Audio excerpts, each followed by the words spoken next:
இன்றே டவுன்லோட் செய்து உங்கள் ஃபேவரட் ஷோக்களை என்ஜாய் பண்ணுங்க.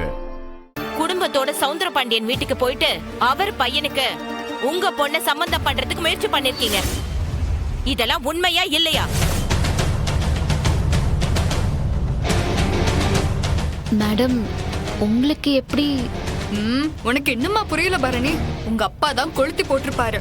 அவரு மாற மாட்டார்ல.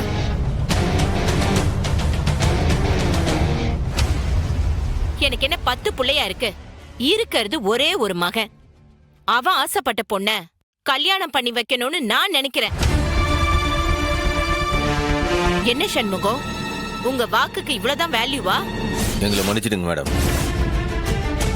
என் அம்மை பேரை சொல்லிதான் இவங்களை என்னை வற்புறுத்தி கூட்டு போனாங்க மேடம். இவங்களுடைய வற்புறுத்தலுக்கு தான் நான் போனேனே தவிர உண்மையிலேயே எனக்கு இந்த சம்பந்தத்துல எந்த விருப்பமும் இல்லை. இதெல்லாம் பேசி முடிக்கிறதுக்கு முன்னாடி யோசிக்க மாட்டீங்களா? மன்னிச்சுக்கிடுங்க மேடம்.